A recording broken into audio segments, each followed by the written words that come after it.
Welcome to another amazing episode of Raising Private Money. I'm Jay Connor, the Private Money Authority, and also the host of the show here. And this is the show where we talk about raising private money for all different kinds of asset classes, how to raise private money for your real estate deals without ever asking for money. Well, my guest today, he has raised hundreds of thousands of dollars in private money, and he's got a very, very interesting story. He graduated as a pharmacist back in 2016, and he worked at a hospital in infectious diseases. And from there, he migrated over to becoming a landlord. Well, he purchased one single family home a year.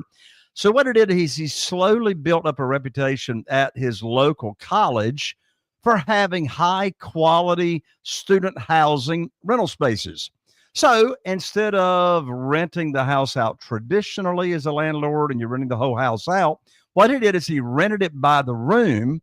And what he discovered is that there was double the rental income and a lot more cash flow compared to renting it by the whole house traditionally.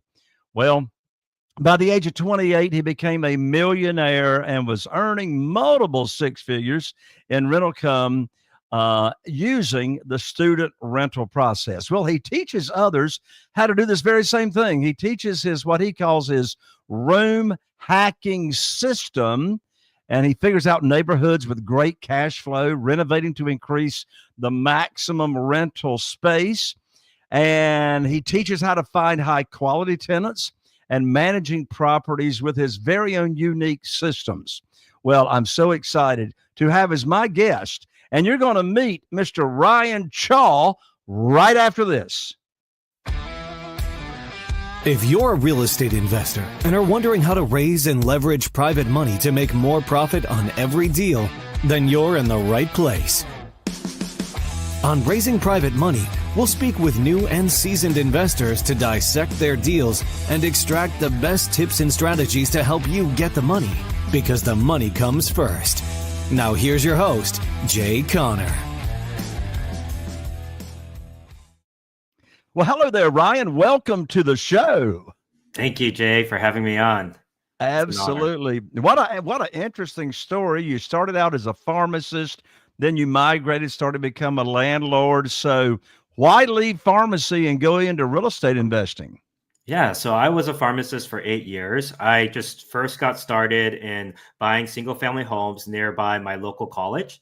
And what I did was I saw my friend who was doing the same thing. And he basically in college, he rented out to his college buddies, and he was able to not only live for free, but also make cash flow on top of it. So I just started out in 2016, I bought my first property in Stockton, California. It was $262,000. And I just was off to the races. I just bought one a year.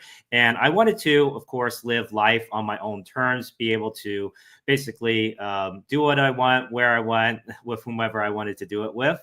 And so eventually, by buying one property a year, I was able to replace my full-time pharmacist income. And from there, I basically was able to retire at the age of 31. So I retired in August of 2023 from my pharmacist job. And yeah, ever since I've just been living off the rental income and the cash flow. So in other words, you got to that point. And so the question came up to your mind, which was, what's next? I mean, you don't have to get out of bed. You don't have to go to work. But for goodness sakes, you got to have a purpose in life. So you started renting out by the room. And so then it sounds like really your most recent passion and purpose in life is now sharing this technique with other people that would like to be doing the same thing that you're doing, right? Yeah, exactly. And just expanding my student housing portfolio. I built up a really great reputation in the local area. And so, I have tons of students. I have 90 students right now, and I have a team that manages it. And I basically spend a lot of my time training my team. It's a virtual assistant team. and a lot of them are based in the Philippines. And on the side of this, I also mentor people, teach people how to use this strategy, because typically on a single family home, you could be making, let's say it's 6 bedrooms. You get it to 6 bedrooms. You rent out each bedroom for $700 a month. That's like $4,200 per month on a single family home. And most of these single family homes can be in the $300,000 price range, or even $200,000 price ranges. So does your system, does your process really work in any college community? Yeah, I actually have 3 or 4 different cities that I invest in. I'm in Sacramento, Stockton, California, and Huntsville, Alabama, and I'm also in Cleveland, Ohio.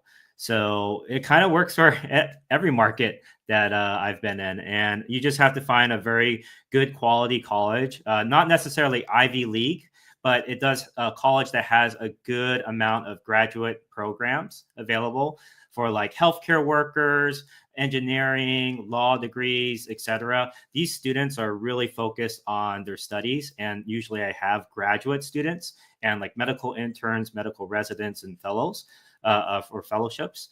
And that's kind of like the bulk of my student population, or the bulk of my tenants. And so that makes for a really good tenant base, while also making a really high rental income on a lot of these properties. And keep in mind, since they're just single family homes, my mortgage payments range from as low as $1,300 to maybe up to $2,000 a month, while my rental income is, like I said, around $4,200 per month. My highest rental income is a 10-bedroom property that's making $6,500 a month. Very nice. Well, in this process, in this system, it sounds like possibly you could pay full retail value for a house and make the numbers work. Because I mean, is that what you're doing? Are you Yeah. buying these houses at just regular retail value? Exactly. Yeah, definitely. Why would I pay more compared to, somebody else, right? I just buy it at market value on the Well, MLS. right. Well, that's a very different model than a lot of real estate investors. A lot of real estate investors in the single family space are looking for distressed properties, looking for properties that they can buy at a discount.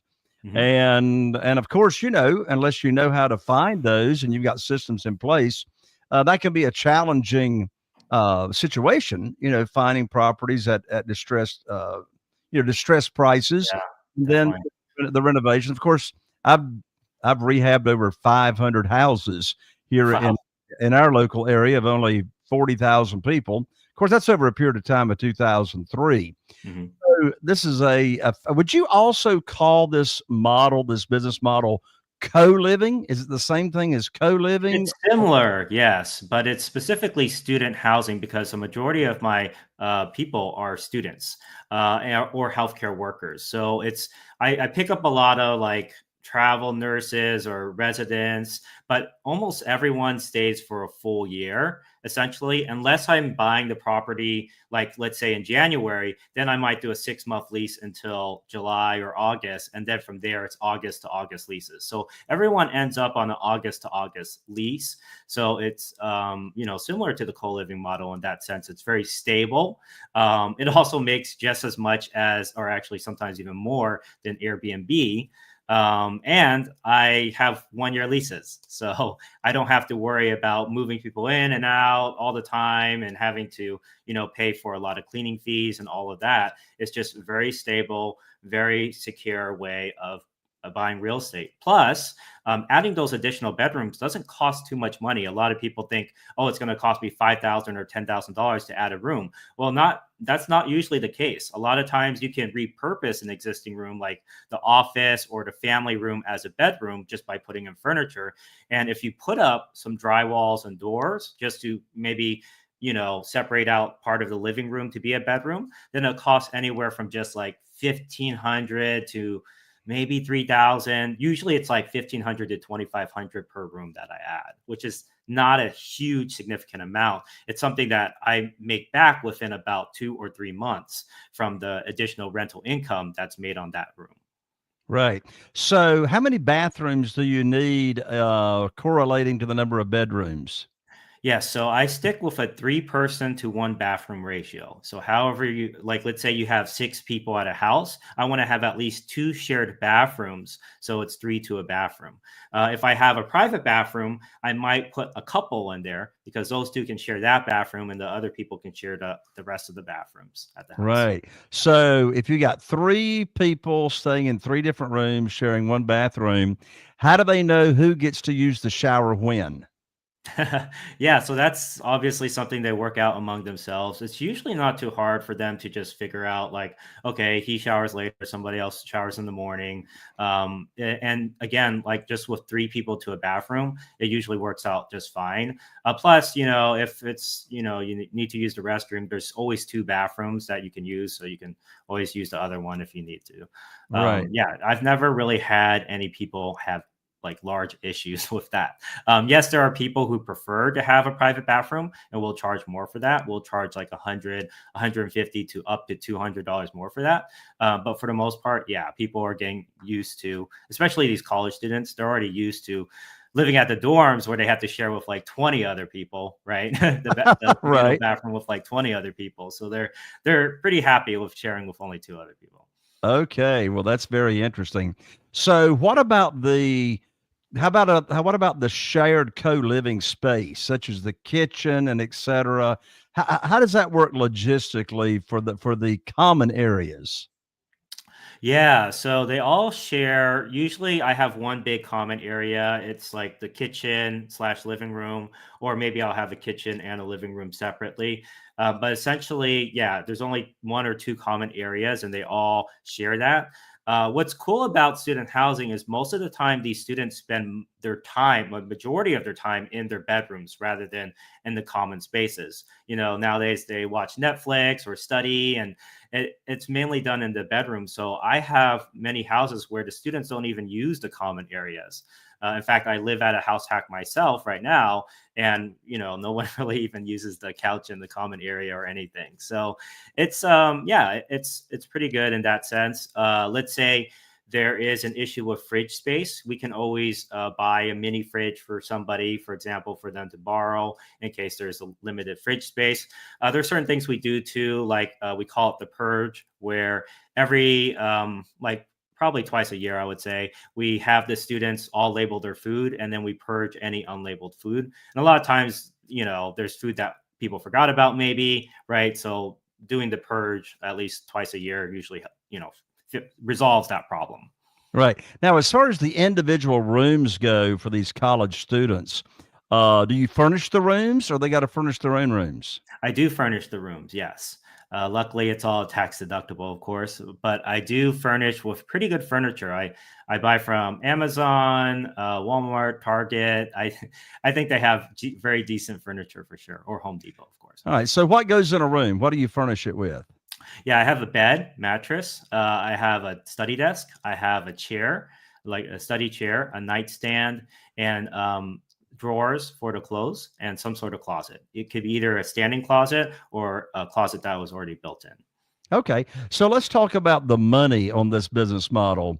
On average, if you're contrast for me, on average, if you're renting a property out as a traditional rental, you're renting the whole house Right. out versus you're renting it out by the room. I mean, is that double? Is that triple? I mean, on It could average, how be much double or more? triple. Yeah. So usually I would say rents in the areas that I invest in are anywhere between like 1,500 to 2,500, maybe maximum 2,800. But yeah, generally the houses that I buy for the sizes and everything, they're around that. But by renting out by the room, 700 per room times 6 bedrooms, it's more like $4,200, and Right. that's kind of just for 6 bedrooms. I have gone up to 10 bedrooms at a house, and eventually I might split that into a duplex if it's that big. Um, and so that can go all the way up to like $6,500 for 10 bedrooms, like 5 bedrooms Right. each side of the duplex. Right. Mhm. So, in layman terms, easy to understand terms, of course, you've got more cost, you've got more overhead. Of course, you're paying the utilities. Mhm. and you're paying the water, you're paying sewer, you're paying electricity or gas. Oh, Um, actually, sorry. The tenants pay all utilities, all the so utilities, except so for the landscaping. so the rental of 700 per month does not include utilities. Correct. So how do you figure out how to charge for utilities? Yeah, so I basically add up the electric, gas, water, garbage, internet, and I just divide that by however many students there are. So if there's like 6 students, I'll divide by 6, and then they'll each pay a portion of it. So usually it ends up being around anywhere from $40 to maybe on my like the houses that use a lot of energy will be maybe more like $100 a month. But that's pretty much it. And parking is free, washer dryer is free, so it's definitely a lot cheaper compared to a lot of the apartments and a lot of the on-campus housing. Like Right. on-campus housing and apartments, they usually charge like 1,000 or more, right? And I'm charging half of that, or well, like Right. 700. Yeah, so it's Right. a lot cheaper for sure. Yeah. So, are the utility bills different every month? Yeah, yeah. Mhm. Because you're passing on to them actually what the cost is. Correct. So I have a bookkeeper. He works for us part time, Philippines. I pay him 1,200 a month, and he does all the bookkeeping for the utilities. So he'll download all the bills for all 14 of my properties, of my rental properties, and he will divide it evenly and send out the email and everything to the tenants at the end of each month. Okay. So, do you self-manage these properties? Depends on what you call self-managed. So my job nowadays is just training my team, but my team does the management. They do all the operations. All So right. I So have what somebody who's a full-time who basically does all the marketing and customer service, customer care. And we're thinking of taking on another full-time or either 20 to or 40 hour a week VA as well to help out with the customer service and marketing. But yeah, generally just one full-time VA for that and a part-time VA for the bookkeeping. I was able to manage 90 tenants. Wow, that's amazing. So how many virtual assistants do you have that's helping you manage all this?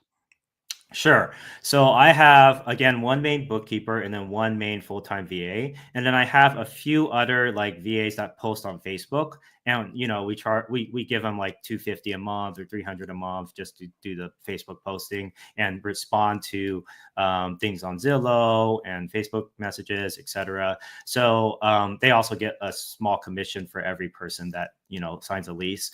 So we do have that system in place as well. And then I also have obviously a local boots on the ground person to help with the tours. A lot of times I actually incentivize the students to do the tours though. So I'll pay like $25 for each tour a student gives. And I'll also give them another 25 if they can convince the person that they give the tour to sign a lease. So ultimately, I tell them you can get $50 potentially for every tour you do. And a lot of students, they jump on that. And, it's a good way to give back and everything too. And then the local boots on the ground manager, she does help with tours, but she also goes through the houses, marks off all the areas that we need to, maintain and fix. And then she also has a handyman crew that can fix all that stuff. Okay, so you have a handyman crew already identified in each of the markets that you're in, right? Yeah. So it's usually like a father son combo a lot of times, believe it or not. Well, the one in Cleveland, she has her husband who's a handyman, and she also has her son in law who's a handyman. So between the three of them, they do all the cleaning, the handiwork for our houses, everything. Same thing in Stockton. I have somebody who also is a father son crew, and he, does all the handiwork for the son, or sorry, I for the got you. property. Yeah. Right. So is all the marketing to find new tenants, is all that handled and promoted on Facebook?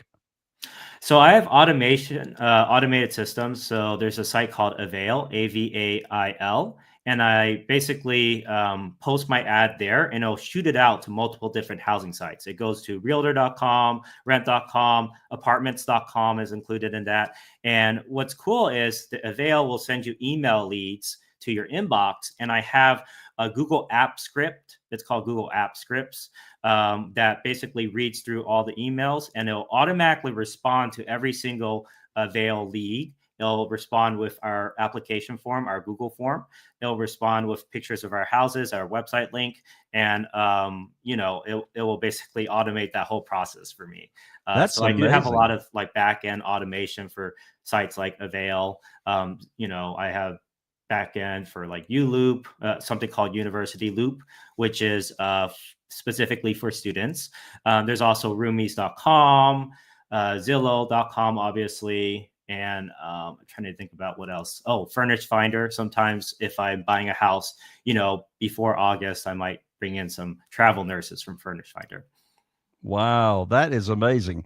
How long did it take you to get all these processes in place? Oh, I mean, I built it up like slowly through the years. So it sounds like a lot, but at the beginning, honestly, it was just Facebook groups, like Facebook housing groups is where I advertised. I probably for the first like 4 or 5 years, it was just like that was all I did for marketing. I posted on Facebook group. I got so many leads from it that my houses would be filled within like 3 to 4 weeks. Not even kidding. Nowadays, because I have more tenants and everything, I kind of rely more on referrals, so I don't have to do as much marketing. And then the automation on the back end kind of does any marketing I need to do. Right, right. So, how do the logistics work? Somebody's interested, they want to apply. So Mhm, now they fill out the application.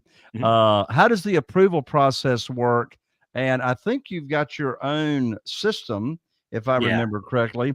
I think you call it the prime method yeah, the for prime for method, yeah, exactly. yeah. How's that work? Yeah, so I can just walk through the prime method to start. So primes is basically the method to find high quality tenants. So each letter stands for something. So P stands for placement of advertisements. You want to place your ad in areas that people are like your target market is looking. So for me, college students, they will be looking maybe at Facebook groups like Facebook housing groups. They might be, on ULoop or roomies.com to find a room. And so those are kind of like the best places for me to post.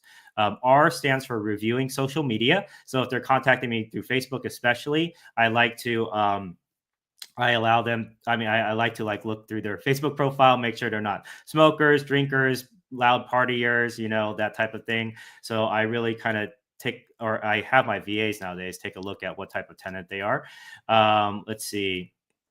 PRI stands for identifying the type of tenant. So is this somebody who's very needy? They seem to be very needy. They're asking for a lot of things before they even move in. And asking us to kind of take care of like everything for them. Uh, that's the type of a tenant, obviously, I try to avoid. And then M stands for measuring responsiveness. So how responsive are they to us? Are they getting back to us with the paperwork quickly? Usually the more responsive the tenant is, the more responsible they end up being as well. And then E stands for ensuring proof of income. So you always want to make sure you have some sort of proof that they have income coming in. So 3 times the monthly rent as income. So let's say I'm renting it out for $700 a month. I would like to see $2,100 per month coming in, either from their parents, from a stipend. A lot of students get stipends, like grad students, for example. Financial aid. A lot of students have financial aid and student loans. So those are all potential documents that they can send me to prove that they have income coming in to cover the rent. But a lot of these people, they're already paying like $20,000, $40,000 per year in tuition. So they're usually able to handle another $7,000 or $8,000 per year for the rent. And a lot of times the parents are helping them with that. So, you might ask for bank statements from the parents. And so that's basically the approval process. It's very simple. They fill out the Google form, they show the proof of income, and then my VA usually helps them get a walkthrough of the house, and then the VA will send them a lease to sign, explain the move-in process and everything like that. Ryan, you've got a fascinating system in place that you have figured out. You've built this out.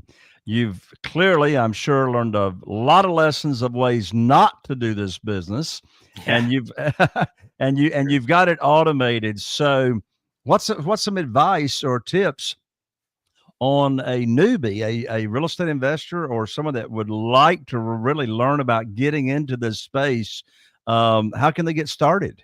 Yeah, obviously, you can always message me. My website is www.newbierealestateinvesting.com/guide. If you want the free PDF, that's www.newbierealestateinvesting.com/guide.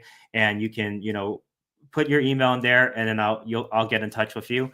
And you can always email me any questions that you have, or if you're thinking of getting into student housing or professional housing and you want to get started. But what I would give as far as advice, I would say it's really important to just get started as soon as you can. Because if you think about it, if you want to replace your income, your W-2 income, you want to have financial freedom, it usually takes a couple rentals for that, like 4 or 5 rentals, because each property that I buy is, anywhere from $1,500 to $2,500 up to $4,000 per month in net cash flow after expenses. So you really want to have like 4 or 5 of these at least. So you want to start now, because it's going to take a couple years for you to get and scale to 5 properties. Maybe you buy the first one year one, and you want to save up the second year, and you want to get the systems in place. So you wait a year to buy the second one. So over the course of 5 to 8 years, you can eventually reach that financial freedom, but that's only if you get started today. Every day that you wait, you're pushing back the timeline. Every year that you wait, you're pushing back the timeline another year. So yeah, just get started as soon as you can. Thank you so much for sharing such an interesting strategy and process of investing in real estate. Thank you for giving us your time. And one more time, I want to give out that website of yours, which is www.newbierealestateinvesting.com/guide to get that free guide that you've offered. Ryan, thank you so much. Thank you so much, Jay. I appreciate it. Thanks for inviting me on. Absolutely. And there you have it, another amazing episode of Raising Private Money. Of course, if you want some funding for these deals, I can help you get some private money as well. That goes without saying. And I need your help. Yes, I need your help. If you're listening to this show, for us to have more amazing guests come here on the show, I need you to help me with liking, sharing, subscribing. Follow me if you're listening on your favorite podcast platform. Give me a 5-star review. And if you happen to be watching on YouTube, be sure and subscribe and click that bell so you don't miss out on any more of the upcoming amazing episodes. I'm Jay Conner, the Private Money Authority, and I'm looking forward to seeing you right here on the next episode of Raising Private Money. Are you feeling inspired by the knowledge you gained in this episode? Then head over to jconner.com/moneyguide. That's jconner.com/moneyguide and download your free guide that shares 7 reasons why private money will skyrocket your real estate investing business right now. Again, that's jconner.com/moneyguide to get your free guide. We'll see you next time on Raising Private Money with Jay Conner.